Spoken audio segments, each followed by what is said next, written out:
নমস্কার। দূরদর্শন ত্রিপুরার আয়োজন ব্রেকিং দ্য সাইলেন্সে আপনাদের প্রত্যেককে স্বাগত জানাই। আমাদের এই আয়োজনে আমরা মূলত কথা বলছি এইচআইভি এইডস নিয়ে এবং এইচআইভি এইডসে যারা আক্রান্ত হয়েছেন বা আক্রান্ত হবার সম্ভাবনা রয়েছে কিভাবে সেখান থেকে পরিত্রাণ পাবেন বা ত্রিপুরার পরিপ্রেক্ষিতে এইচআইভি এইডসের অবস্থানই বা ঠিক কীরকম। এই আলোচনায় আমরা কথা বলবো এইচআইভি এইডস নিয়ে। এইচআইভি এইডসে যারা আক্রান্ত হয়েছেন তাদের গল্পগুলো আমরা শুনব, কিন্তু সবার আগে যেটা প্রয়োজন সেটা হচ্ছে সচেতনতা। এইডসকে প্রতিরোধ করার জন্য আমাদের প্রত্যেককে জানতে হবে এইচআইভি এইডস কী, কেন হয় এবং কিভাবে একে ঠেকাতে হবে। এবং তার জন্য Tripura state AIDS control society নিরন্তর কাজ করে যাচ্ছেন। কি কাজ করছেন এবং তাদের ভবিষ্যৎ পরিকল্পনাই বা কী, এই নিয়েই আজকে আমরা কথা বলবো।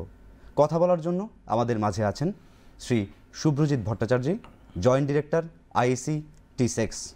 স্যার, আপনাকে স্বাগত জানাই। নমস্কার স্যার, এইচআইভি এইডস নিয়ে সচেতনতা, এই যে বাক্যবন্ধটি, তার অবস্থান ত্রিপুরার পরিপ্রেক্ষিতে ঠিক কীরকম? প্রথমেই দূরদর্শন ত্রিপুরাকে ধন্যবাদ এবং আপনাকেও ধন্যবাদ। একটি অত্যন্ত প্রাসঙ্গিক এবং সময়োপযোগী বিষয় নিয়ে আপনারা কথা বলছেন এবং আপনাদের মাধ্যমে দর্শক বন্ধুরা, শ্রোতারা যারা এই আয়োজন শুনবেন, আমি এবং আমরা চাইব যে তারা সকলেই এই রোগটি সম্পর্কে জানুন, যারা জানেন তারা আরও অনেককে জানান। যে প্রশ্নটি আপনি করেছেন সেটা খুবই প্রাসঙ্গিক, যে আসলে কি অবস্থানে আমরা রয়েছি এবং আমাদের রাজ্যে এই রোগের অবস্থান কেমন, কতটা জানা প্রয়োজন। আমার মনে হয় আপনি যেটা বলে ফেলেছেন শুরুতেই মুখবন্ধতে, যে সচেতনতা। এই রোগটা এমন একটা রোগ যে রোগটা আমি চাইলে আমার শরীরে আনতে পারি, আবার আমি না চাইলে সারা জীবন এই রোগ বা এই জীবাণু আমার দেহে আসবে না, এটার বন্দোবস্ত আমি করতে পারি। আমি কোনটা করব। এবার স্বভাবতই প্রশ্ন আসতে পারে যে যাদের শরীরে এই রোগ আসছে তারা কি তবে ইচ্ছে করে আনছেন? এটা সর্বার্থে ঠিক নয়, কিন্তু কোথাও কোথাও ঠিক এই জন্যে যে তারা হয়তোবা না জেনে রোগটাকে তাদের শরীরে আহ্বান করছেন। বড়রা যারা কথা বলেন এইচআইভি নিয়ে, পণ্ডিতেরা যারা এই রোগটি নিয়ে বিভিন্ন সময় নানা জায়গায় বক্তৃতা করেন, তাদের বহু অনুষ্ঠানে থাকার সৌভাগ্য আমার হয়েছে বলে আমি শুনেছি যে বহু বিজ্ঞানী এবং ডাক্তাররা বলে থাকেন যে এই রোগটার অদ্ভুত একটা মজার, খুব হিউমারাস একটা টার্ম আছে এই রোগটাতে, সেটা হলো অ্যাকোয়ার্ড। অর্থাৎ আমরা যদি খুব সহজ করে বাংলা বলি তাহলে অর্জন করা।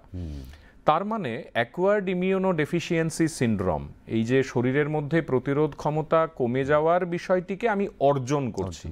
তাহলে একটা রোগের মধ্যে যদি অর্জন শব্দটা থাকে তাহলে বুঝতে হবে বিজ্ঞান আমাকে বলে দিচ্ছে যে এটা আমি নিজে করি। কেন নিজে করি? কারণ যে 4টি কারণে এইচআইভি আমার শরীরে আসে বা আসতে পারে, সেগুলো আমি চাইলেই না আনতে পারি। এই যে আমি চাইলেই একটা জীবাণুকে আমার শরীর থেকে বিদায় জানাতে পারি বা তাকে প্রবেশ করার অনুমতি না দিতে পারি, এটা আমাদেরকে আগে বুঝতে হবে। এবং আপনাদের মাধ্যমে, আপনাদের মতো আরও যারা এই বিষয়গুলো নিয়ে কথা বলেন, মানুষকে সজাগ রাখেন, তাদের মাধ্যমে এই বিষয়গুলো আরও অনেককে জানানোটাই আমাদের ত্রিপুরা স্টেট এইডস কন্ট্রোল সোসাইটির প্রধান কাজ। আমরা কেন্দ্রীয় স্বাস্থ্য মন্ত্রকের অধীনে ন্যাশনাল এইডস কন্ট্রোল অর্গানাইজেশন, তার গাইডলাইন মেনে আমাদের রাজ্যে কাজ করি। এবং আপনি জানেন আমাদের রাজ্যে স্বাস্থ্য ও পরিবার কল্যাণ দফতর আমাদের নোডাল গার্জিয়ান। আমাদের রাজ্যের মাননীয় মুখ্যমন্ত্রী তথা যিনি স্বাস্থ্যমন্ত্রী, তার নির্দেশিত নানা পথে যে পথগুলো তিনি বিভিন্ন সময় আমাদেরকে বলেন এটা অনুসরণ করতে, এটা অনুসরণ করতে, এই কাজগুলো করতে, কিংবা এইভাবে প্রচারের কাজগুলো চালিয়ে যেতে, সেই মোতাবেক আমাদের রাজ্যে সকাল বিকেল আমরা এই বিষয়টিকে নিয়ে কাজে আছি। এবার যেটা জানতে চাই আপনার থেকে, যে প্রচারের বিষয় নিয়ে কথা হচ্ছে, সচেতনতা নিয়ে কথা হচ্ছে, আমরা যদি ত্রিপুরা রাজ্যকে মূলত দুটি অংশে ভাগ করি, শহুরে ত্রিপুরা এবং গ্রাম্য ত্রিপুরা, এবার দু ক্ষেত্রে আপনাদের প্রচারের স্ট্র্যাটেজি কেমন থাকে, বা ইতিমধ্যে আপনারা যেই প্রচারাভিযান চালিয়েছেন সেখানে আপনাদের অর্জিত অভিজ্ঞতা ঠিক কী? সুন্দর প্রশ্ন করলেন, কিন্তু এর জন্য উত্তরটিকে বেশ কয়েকটি ভাগে বা ধাপে ভাগ করা যায়। প্রথমে আমি যদি শহর নিয়ে কথা বলি, তাহলে শহরের প্রচার যেমনটা হয়, যেমন ধরুন আমি যদি দূরদর্শন ত্রিপুরার কথা বলি, এটাও তো একটা প্রচার মাধ্যম। এবারে এই প্রচার এই শহরের কতজন দেখবেন বা এই প্রচার গ্রামের কতজন দেখবেন, আজকের তারিখে দাঁড়িয়ে যখন আমরা বলছি গ্লোবাল ভিলেজ, তখন হয়তোবা খুব সহজে আমরা একটা সংখ্যা বা ভাগাভাগি ইত্যাদি করতে পারবো না, কারণ আপনারা আজকের তারিখে ইউটিউবে সজাগ, আপনারা ফেসবুকে হয়তো বা বিষয়টিকে নিয়ে জানান দেবেন আর কদিন পরেই যে এরকম একটা অনুষ্ঠান হবে। সুতরাং সোশ্যাল মিডিয়া এখন হাতে হাতে, প্রতিটি ঘরে ঘরে, গ্রামে, পাহাড়ে, গঞ্জে, যেখানেই আপনি যাবেন সোশ্যাল মিডিয়া আছে। তার মাধ্যমেও প্রচার চলছে নিয়মিতভাবে, আবার স্কুলে স্কুলেও প্রচার চলছে। আমাদের আপনি নিশ্চয়ই শুনেছেন বা শুনলে ভালো লাগবে আপনার, যে আমাদের রাজ্যের বিদ্যালয় শিক্ষা দপ্তর এবং মানে উচ্চশিক্ষা দপ্তর তারা পৃথকভাবে নির্দেশিকা জারি করে রাজ্যের প্রত্যেকটি বিদ্যালয়কে গত মার্চ মাসে জানিয়ে দিয়েছেন যে বিদ্যালয়ের প্রতিটি সপ্তাহের শেষ ক্লাসটি HIV/AIDS-এর ওপর হতে হবে, মানে তার উপর আলোচনা থাকতেই হবে। কলেজেও সেম কন্ডিশন, ইউনিভার্সিটিতে সেম কন্ডিশন। আমাদের কলেজগুলোতে প্রায় সারা রাজ্যে 31টা কলেজে আমাদের রেড রিবন ক্লাব আছে। ঠিক যেমনভাবে NSS কাজ করে, NYK কাজ করে বিভিন্ন প্রতিষ্ঠানে, আমাদের স্পেসিফিক্যালি HIV/AIDS-এর প্রচারের জন্য কলেজগুলোতে রেড রিবন ক্লাব কাজ করছে। আমরা নিয়মিতভাবে বিভিন্ন স্কুলে যাচ্ছি, কলেজে যাচ্ছি। আমাদের হোর্ডিং, মানে আপনি যেহেতু প্রচার নিয়ে কথা বললেন, সারা রাজ্যে নানা জায়গায় যেখানে গুরুত্বপূর্ণ স্থানগুলো রয়েছে সেখানে নিয়মাবলী মেনে, এবার আপনি অবশ্যই এটা মানবেন যে আমরা চট করে চাইলেই একসঙ্গে 2000 হোর্ডিং তো আর কোথাও লাগিয়ে দিতে পারি না। নিয়মাবলী মেনে, অর্থের বিষয়টিকে মাথায় রেখে এবং আমাদের কতটা বরাদ্দ বাজেট আছে তার উপর নজর রেখে আমরা সারা রাজ্যে হোর্ডিং লাগানোর চেষ্টা করি, আমরা ফ্লেক্স লাগানোর চেষ্টা করি, বিভিন্ন ইভেন্ট আমরা অর্গানাইজ করি। কখনো সেটা রক্তদান হতে পারে, কখনো সেটা ইউথ ফেস্টিভ্যাল হতে পারে, কখনো সেটা মিউজিক কম্পিটিশন হতে পারে যেখানে ছেলে মেয়েরা গিয়ে HIV/AIDS-এর ওপর গান বাজনা নিয়ে তাদের প্রতিভার জানান দিচ্ছে, কখনো সেটা রচনা প্রতিযোগিতা হতে পারে। আজ থেকে কিছুদিন আগে international day against drug abuse, সেই তারিখটাকে কেন্দ্র করে আমরা সারা রাজ্যব্যাপী বিদ্যালয়, মহাবিদ্যালয় এবং বিশ্ববিদ্যালয়, 3টি ক্যাটাগরিতে আমরা রচনা প্রতিযোগিতা আহ্বান করেছি। সেখানে সারা রাজ্যের ছেলেমেয়েরা অংশগ্রহণ করেছেন এবং তারা তাদের মতো করে রচনা লিখে আমাদেরকে পাঠিয়েছেন।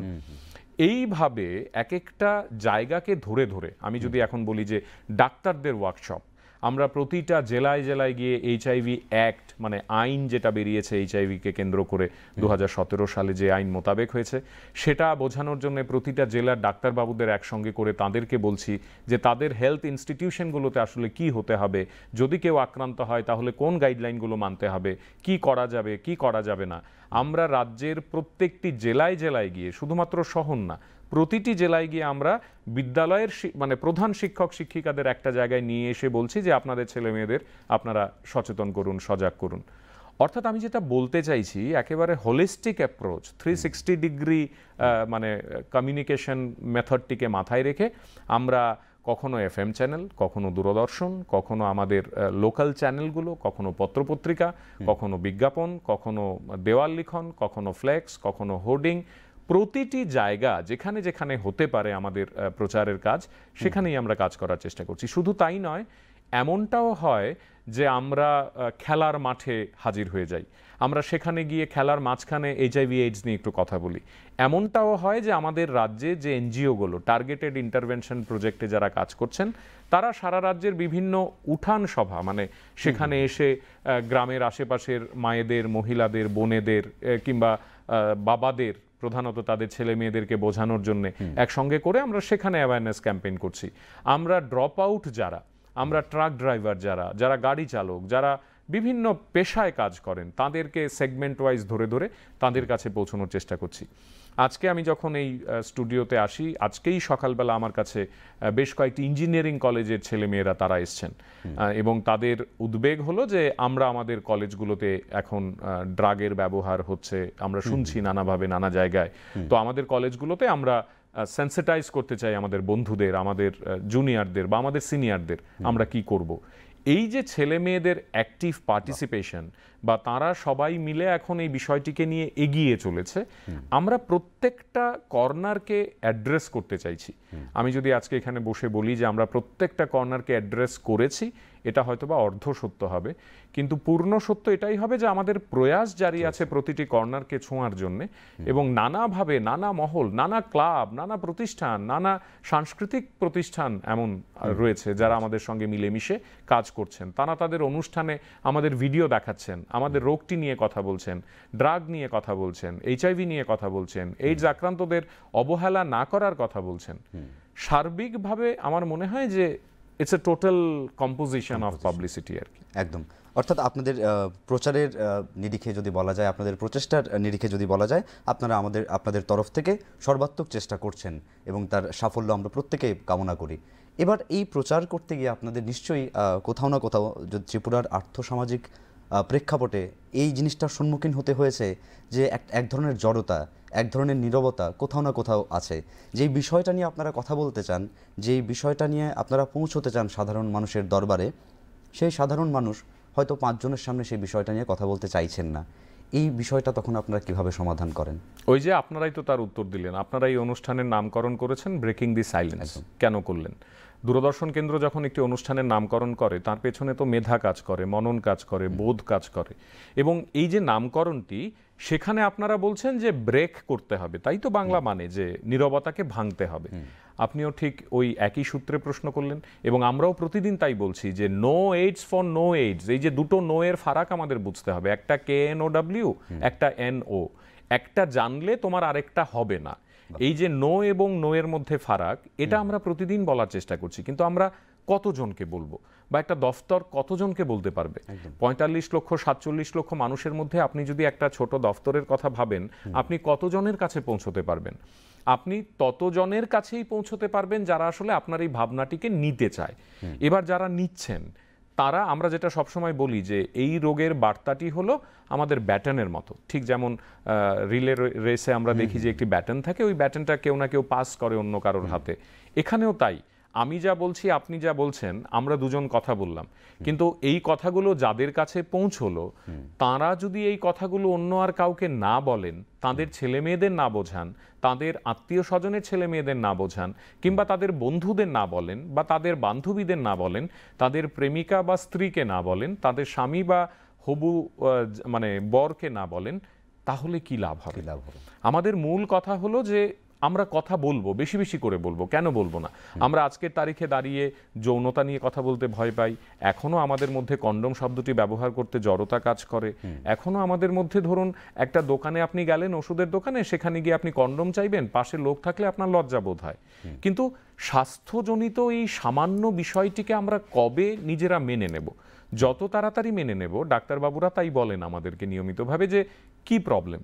আপনি দেখছেন যে মানে বলিউডে সিনেমা করতে হচ্ছে স্যানিটারি প্যাড নিয়ে। কেন করতে হচ্ছে?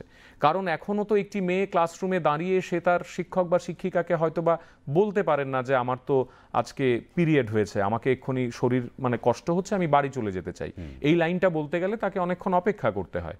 আবার অন দ্য কন্ট্রারি, কোথাও কোথাও অপেক্ষা করতে হয় না, কোথাও কোথাও শিক্ষক শিক্ষিকারা ওই মহল তৈরি করেছেন, কোথাও কোথাও মা বাবারা বন্ধুর মতো তাদের ছেলে মেয়েদের সঙ্গে এইভাবেই মিশেছেন।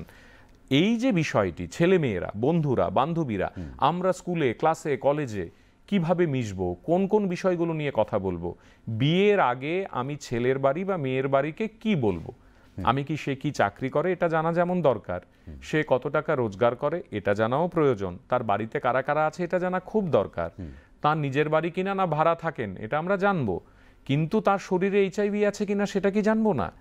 আমি যখন বিয়ে করতে যাব, আমি যদি অ্যাডাল্ট হই, আমি যখন একটা নতুন জীবন শুরু করব, আমি কি জানবো না আমার হবু স্ত্রী বা স্বামী তার শরীরে জীবাণুটা আছে কিনা? এই কনভিকশনটা কিসের থেকে আসবে? মা বাবার শিক্ষা থেকে আসবে, টিচারদের শিক্ষার থেকে আসবে, এবং আমার নিজের বোধ। এই সবগুলো জিনিসকে মিলেমিশে আমরা এই বার্তাগুলো সমাজকে দিতে পারি, এবং প্রত্যেক দিন আমার মনে হয় রুটিন করে এই রোগগুলো নিয়ে কথা বলা দরকার। অটোতে, ট্রেনে, বাসে, যখন আমরা যেখানে সুযোগ পাই আমরা যদি একটু এটা নিয়ে কথা বলি। মোস্ট ইম্পর্টেন্টলি আমি যেটা আপনাকে বলতে চাইবো যে আমাদের সোশ্যাল মিডিয়া, আমরা যারা সোশ্যাল মিডিয়াতে অ্যাক্টিভ, আমি প্রায়শই বলি আমার বন্ধুদের যে আমরা বাগান নিয়ে ছবি দিই, ছাদ বাগান নিয়ে কথা বলি, আমরা আজকে কি রান্না হলো বাড়িতে বলি, আমরা নিজেদের চেহারার ছবি দিনে বা এক এক দিনে কতবার করে স্ট্যাটাসে পাল্টাই, আমার অ্যাচিভমেন্টগুলো আমি দিই, কিন্তু এই যে বিষয়গুলো যেগুলো সোশ্যাল ক্রাইসিস বা সোশ্যাল ইস্যুস, এগুলো নিয়ে আমি করতে পারি কিনা, এগুলো নিয়ে আমি ছবি দিতে পারি কিনা, এগুলো নিয়ে আমি মানুষকে একটু সজাগ করতে পারি কিনা, তাহলে আমার বন্ধু যারা আমার প্রোফাইলে যারা আছেন তারা তো অন্তত একবার দেখলেন, একবার তো জানলেন। আমার মনে হয় যে এইভাবেই আমার মনে হয় যে আমাদেরকে ওই আপনারা যেটা বললেন ব্রেকিং দ্য সাইলেন্স, আমাদের এই নীরবতাকে ভাঙতে হবে। ভাঙার প্রক্রিয়া চলছে, অনেক ভেঙেছে, অনেক অনেক অনেক ভেঙেছে। একটা সময় ছিল আমাদের রাজ্যে এইচআইভি মানে কালো মুখোশ দিয়ে লাল দাগ দিয়ে দেখানো হতো। আজকে আমরা এইচআইভি মানে গর্ব করে, অহংকার করে, যিনি বা যারা আক্রান্ত তাদেরকে মঞ্চে এনে সংবর্ধিত করে বলছি যে তোমরা বলো তোমাদের জীবনের কাহিনী, আপনারা বলুন আপনাদের লড়াইয়ের কাহিনী। তারা মাইক্রোফোন হাতে নিয়ে বলছেন, তারা মানুষকে অ্যাওয়্যার করছেন এবং তারা নিয়মিতভাবে অ্যাম্বাসেডর হিসেবে জায়গায় জায়গায় গিয়ে কথা বলছেন। সুতরাং তাদের রোলটা অত্যন্ত অত্যন্ত প্রাসঙ্গিক। এটাই সদর্থক পরিবর্তন, এটাই আমরা চাইছি। আসবো বর্তমানে এই এইচআইভি এইডস সংক্রান্ত কি কি প্রোগ্রামস ত্রিপুরাতে রয়েছে সেটা সম্পর্কে সাধারণ মানুষ কিভাবে জানতে পারবেন যে কি কি ফ্যাসিলিটিস আমি অ্যাভেল করতে পারি Tripura state AIDS control society থেকে? প্রোগ্রাম মানে কি কি সুবিধা রয়েছে? আমি প্রথমেই বলতে চাইবো যে এইচআইভি এইডস বিষয়ক যে পরিষেবা আপনি পেতে পারেন রাজ্যের প্রত্যেকটি হাসপাতাল থেকে, তা সম্পূর্ণ বিনামূল্যে। এটা হচ্ছে প্রথম কথা। এইচআইভি জনিত কোনো কিছুর জন্যে আপনাকে কোনো হাসপাতালে 1 টাকা খরচ করতে হবে না। আপনি কাউন্সেলিং ফ্রি অফ কস্ট, আপনি ব্লাড টেস্ট করাবেন কাউন্সিলরের সঙ্গে কথা বলে, সেটা ফ্রি অফ কস্ট। যদি আপনি আক্রান্ত হন, আপনি ভালো থাকুন, সুস্থ থাকুন, এটাই আমরা চাইবো, মানে আপনারা বা আমরা সবাই। কিন্তু কোথাও আমরা যদি কেউ আক্রান্ত হই, আমি যদি আক্রান্ত হয়ে গিয়ে হাসপাতালে জানলাম, আমার সম্পূর্ণ চিকিৎসা পরিষেবা কিন্তু ফ্রি অফ কস্ট। যে ওষুধটা আমাকে দেয়া হবে, ডাক্তারবাবুরা বলবেন এআরটির কথা, অ্যান্টি রেট্রোভাইরাল থেরাপির কথা, সেটা ফ্রি। আমি যদি কোনো ডায়াগনোসিস করাতে চাই মানে হাসপাতালের পরিষেবার মধ্যে, সেটা আমার ফ্রি। এবং এই পরিষেবাগুলো শুধুমাত্র শহর, আপনি যেটা বলছিলেন যে জেলা হাসপাতালগুলোতে আছে, শুধু শহরেই আছে, তা নয়। আমার সারা রাজ্যে যেখানে যেখানে স্বাস্থ্য পরিষেবা পৌঁছেছে, সেখানে সেখানে আমাদের এই হেলথ ফেসিলিটিগুলোর মধ্যে আমরা মহকুমা হাসপাতালগুলো পর্যন্ত কিন্তু এই পরিষেবাগুলো প্রদান করছি। এটা গেল 1। 2, আমাদের রাজ্যে হাই রিস্ক গ্রুপ, HRG আমরা সাধারণত বলে থাকি, কাদেরকে বলি? যারা গাড়ি চালক, যারা হয়তো বা মাইগ্রেন্ট লেবার, যারা ফিমেল সেক্স ওয়ার্কার, যারা man having sex with man, অর্থাৎ পুরুষে পুরুষে সঙ্গম করেন, এরকম নানা কমিউনিটির লোকজন যারা আমাদের চারপাশে আছেন, এমনকি কোথাও কোথাও জেনারেল পপুলেশন, আমরা তাদের প্রত্যেককে নিয়মিতভাবে সেন্সিটাইজ করার যে 365 দিনের প্রক্রিয়া, সেটা আমরা জারি রেখেছি। এই যে আজকে মানে আমরা আপনার সঙ্গে কথা বলছি, আজকেও আমাদের রাজ্যের 5টা 6টা 7টা 8টা জায়গায় কিন্তু সেন্সিটাইজেশন প্রোগ্রাম চলছে। আজকেও কিন্তু রাজ্যের 50টা জায়গায় রোগীদের পরিষেবা দেয়া চলছে। আজকেও কিন্তু রাজ্যের 100টা জায়গায় মানুষকে বোঝানোর কাজটা চলছে। আজকেও কিন্তু কোনো না কোনো স্কুলে হয়তো বা একটা ওয়ার্কশপ হচ্ছে, কোনো না কোনো কলেজে এইচআইভি নিয়ে আলোচনা হচ্ছে, কোনো না কোনো বাজার কমিটি হয়তো বা আজকে এইচআইভি নিয়ে পরীক্ষাতে বসেছেন যে আমাদের আইসিটিসি ভ্যান যেটা আছে, ওই গাড়িটা বিভিন্ন জায়গায় গিয়ে মানুষকে কাউন্সেলিং করার পর কনসেন্ট নিয়ে রক্ত পরীক্ষা করে, সেটা কোথাও না কোথাও হচ্ছে। সুতরাং এভরি ডে, এটা তো আর একবেলার কাজ নয় বা একদিনের কাজ নয়। আমরা যখন শনিবার রবিবার বলি, তখনও কোথাও কোথাও সারা রাজ্যে আমাদের হাসপাতালগুলো খোলা থাকে, পরিষেবা সেখানে চলছে। সেই শনি রোববারগুলোতে আমরা পর্যন্ত যারা একটি হেডকোয়ার্টারে বসি, আমরা পর্যন্ত কিন্তু অধিকাংশ সময় যদি কাজ থাকে আমরা সেই কাজে থাকি, কোনো প্রোগ্রাম থাকলে আমরা সেই প্রোগ্রামে থাকি। আমাদের টিআই এনজিওর মানে অত্যন্ত পরিশ্রমী কর্মী যারা রয়েছেন, আধিকারিক যারা রয়েছেন, তারা মাঠে ময়দানে দিনভর কাজ করছেন। এবং মোস্ট ইম্পর্টেন্টলি, আমাদের এই প্রোগ্রামে কোনো সকাল বিকেল রাত বলে কিছু হয় না, কারণ এটা একটা রোগ বিষয়ক প্রোগ্রাম। আজকে যদি এমনটা হয়, এখান থেকে ফিরে গিয়ে রাত 10টা 8 মিনিটে আমি জানলাম কেউ এইচআইভি আক্রান্ত হয়েছেন, টেস্ট করার পর তাকে যা যা পরিষেবা দিতে হবে সেটা রাত্রিবেলাতেই আমাদেরকে দিতে হবে। তখন আমরা কেউ বলতে পারবো না যে এটা তো রাত, আপনি সকালবেলায় পরিষেবা পাবেন।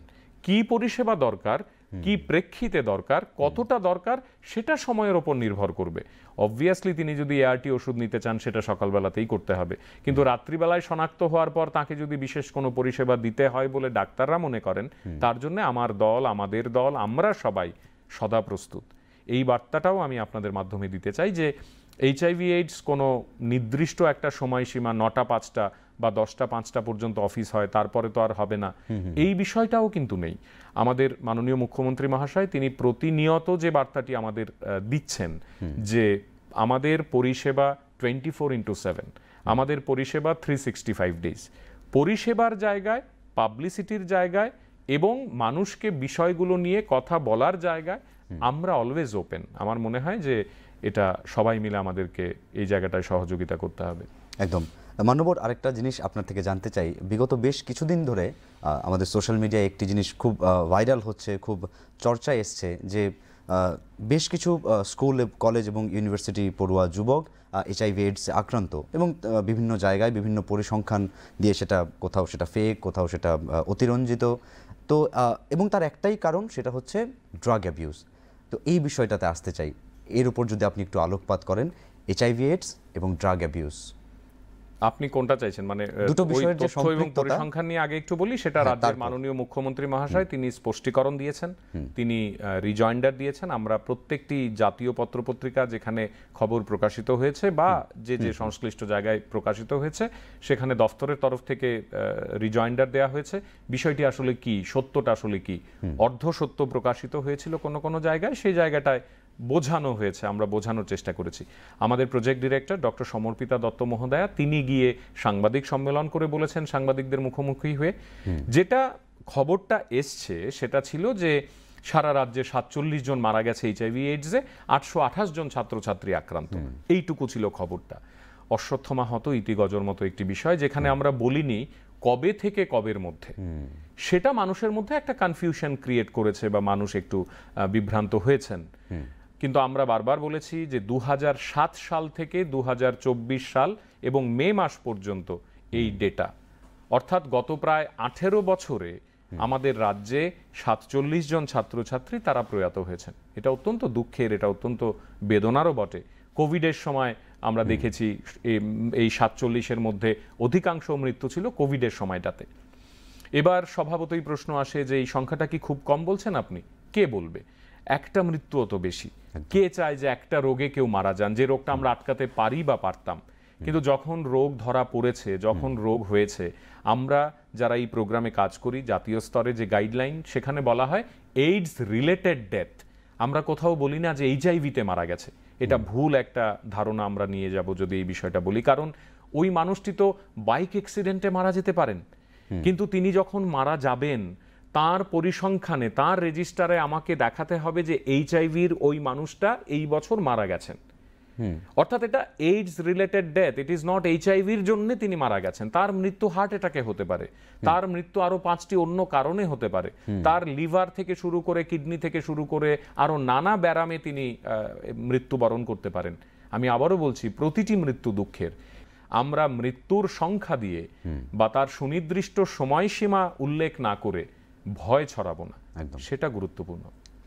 এবং আপনি তারপরে যেটা বলছিলেন যে আমরা কি বললেন যে আমরা ড্রাগ অ্যাবিউজ এবং এইচআইভি, এটা তো রাজ্যের মাননীয় মুখ্যমন্ত্রী মহাশয় তিনি নানা জায়গায় বলছেন। এটা আমাদের এখন রাজ্য সরকারের একটি কমন স্লোগান যে নেশামুক্ত ত্রিপুরা। এখানে নানা ধরনের নেশার কথা উল্লেখিত হয় যখন এই শব্দটি ব্যবহার হয়। আমাদের রাজ্যে ড্রাগ তো অবশ্যই একটি কনসার্ন, এবং এখানে আবার ওই কথাটা বলার দরকার, এখানে দূরদর্শন কেন্দ্রের ভূমিকা আছে, এখানে এইডস কন্ট্রোল সোসাইটির ভূমিকা আছে, এখানে পুলিশ ডিপার্টমেন্টের ভূমিকা আছে, এখানে সোশ্যাল ওয়েলফেয়ারের ভূমিকা আছে, এখানে স্কুল এডুকেশনের ভূমিকা আছে, এখানে ত্রিপুরা উইমেন কমিশনের ভূমিকা আছে, এখানে পঞ্চায়েত দপ্তরের ভূমিকা আছে, এখানে ইন্ডাস্ট্রি ডিপার্টমেন্টের ভূমিকা আছে, এখানে ট্রান্সপোর্ট ডিপার্টমেন্টের ভূমিকা আছে, এখানে হায়ার এডুকেশন ডিপার্টমেন্টের ভূমিকা আছে। আপনি কোন দপ্তরটাকে এই পার্টিকুলার কনসেপ্টটি থেকে বাদ দিতে পারবেন? এখানে মিডিয়ার একটি অসাধারণ গুরুত্বপূর্ণ ভূমিকা আছে, অর্থাৎ মেইন স্ট্রিমিং। কেন্দ্রীয় স্বাস্থ্য মন্ত্রক বলছে যে মেইন স্ট্রিমিং আমাদের আজকের তারিখের মূল শব্দ।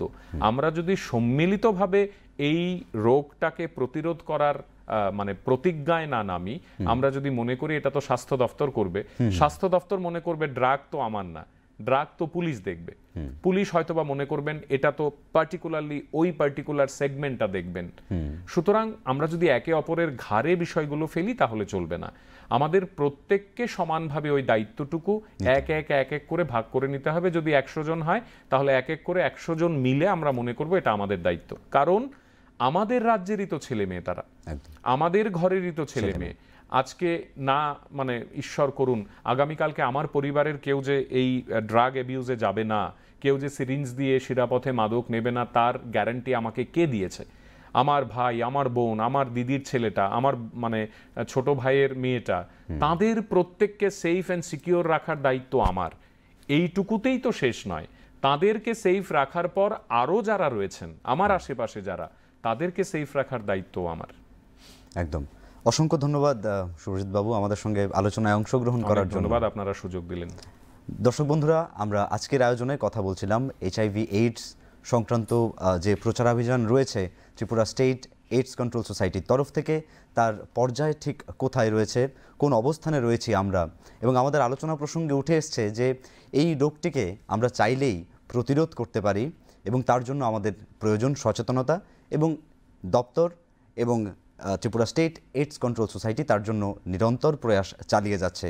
এবং সর্বশেষ দায়িত্বটুকু বর্তায় আমার ওপর, আপনার ওপর। আমাদেরকে দায়িত্ব নিতে হবে, আমাদেরকে কথা বলতে হবে। এইডস অথবা এইচআইভি রিলেটেড যে ইনফরমেশন, সেটা সমাজের একেবারে যিনি প্রান্তিক জন, সেই প্রান্তিক জনের কাছে পৌঁছে দিতে হবে, এবং অবশ্যই সঠিক তথ্যটি। আমাদের এই আয়োজন ছিল এই বিষয় নিয়েই। অনুষ্ঠান শেষ করার আগে মান্যবর আপনাকে আবারও অসংখ্য ধন্যবাদ জানাই। অনেক ধন্যবাদ, নমস্কার। দর্শক বন্ধুরা, আপনারা দেখছেন দূরদর্শন ত্রিপুরা, দেখতে থাকুন। নমস্কার।